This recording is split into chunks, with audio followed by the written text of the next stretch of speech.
So because there's such a complex conversation around these types of citations, where would someone like me go to spend time doing homework on learning more about this? Because in general, I'm not a coder. I'm not a developer. My interest is mostly to as a venture capitalist, to put money where I think people have that great exponential growth. Their ability to pivot and try new things is important. Is there light reading in this sector at all? Okay, so it's the same situation you run into when you deal with medicine or physics or any of these other fields. There is a domain expertise that's required that creates a humongous barrier to entry for the actual papers. It's not to say you can't read them. I mean, they're all public. And if you go to our website, like iohk.io, we have a whole library of all of them there. But then also they're on ePrint and archive and these other services. And, people cite them and you can see hundreds of citations. The question is it right? And so when you look at, for example, the vaccines that have been coming out, well, are they safe and effective? Who the hell determines that? Well, we have this idea of a clinical trial, but then somebody has to review the data. So there's a peer review process, and there's a regulatory body that's responsible. So most people say, well, okay, if it's gone through clinical trials and the regulator says it's okay, maybe multiple regulators have said it's okay, and maybe it's been published in these certain journals, at that point, I'm okay, right? And that's their personal threshold. Now, most normal people, they can't read the medical science and go through it and actually come to a conclusion themselves because it's really hard. And there's a lot of domain specific things that only doctors or medical researchers learn. It's the same for physics.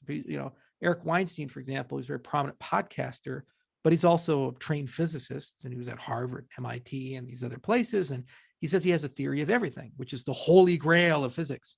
So is he right? This whole idea of geometric unity. So he'll go on Sam Harris's podcast and talk about it, Lex Friedman and these other people, and you kind of hear it, and he's kind of explaining it.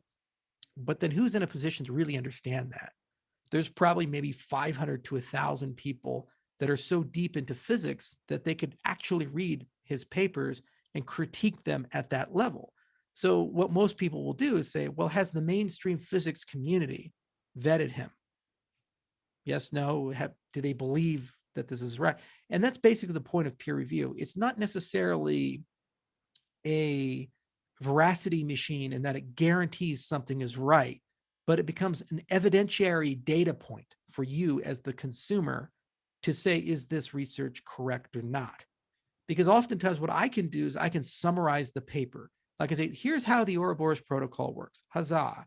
And, if I do a really good job of that, you'd have a basic understanding of it. But then you'll ask the question of, how do I know it's secure? Because the Bitcoin people will show up and they'll say proof of stake is perpetual motion. It's impossible. It can't happen. Anybody selling you proof of stake, it's snake oil. And here's our paper about it. And I say, well, that's wrong. Here's my paper about it. And so now you have these two papers. They're filled with lots of math, lots of symbols. And you're like, well, okay. And if you have the domain expertise, you can read the arguments, come to an opinion. But more often than not, what most people do is they say, who do I feel is a more credible authority to believe? Okay. And that's why you go through a peer review process, because that's blind. They take the names of the authors off the paper. The reviewers are also anonymous, but they're within a set of domain experts. You apply to a conference. Most of them only accept 10 to 20% of the papers that are submitted because they fail to meet the novel and the correctness standards that the conferences have. And then you have to go show up and defend your work. You get yelled at by people with PhDs from Harvard with 30 years of experience who are angry for some reason. I don't know why, but they are. And so that's at least something that you can put your hands on. But then you look at citation count. You say, okay, well, if it's really a real paper and the academic community thinks it's right, there should be derivative work from that paper, and there should be lots of citations from that paper. So, for example, anybody can go and look at the GKL model that we came up, or Ouroboros, Google it, and they can look right there at the citation count. I think there's over 900 of them. That's a tremendously successful paper. Most papers don't get that many citations. So that's a foundational piece of work.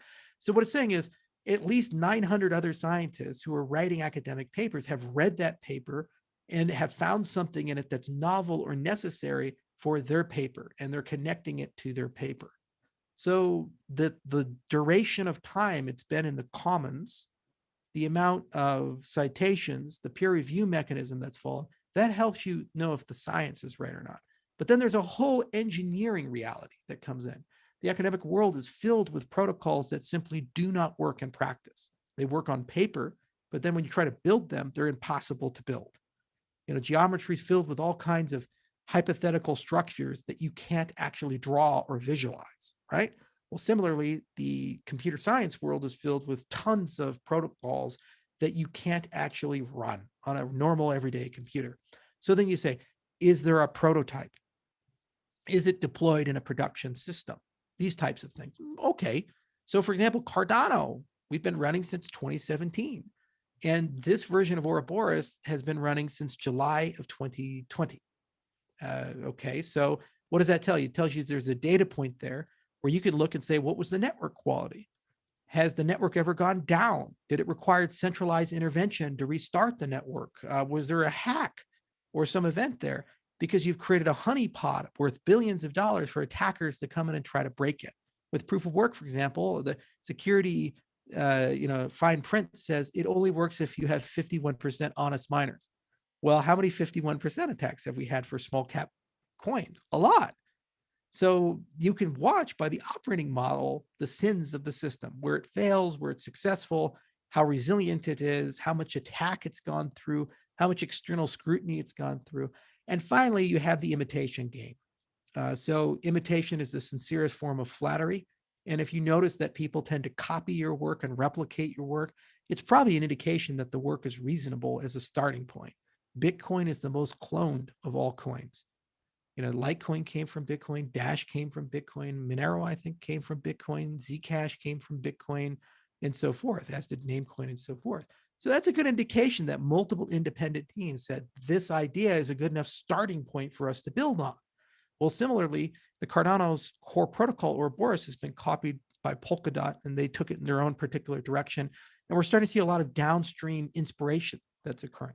Not as much as the other guys, because our code base is in Haskell. It's a very exotic math programming language that is not so mainstream. So there's a lot less Haskell developers, and most of them work for me.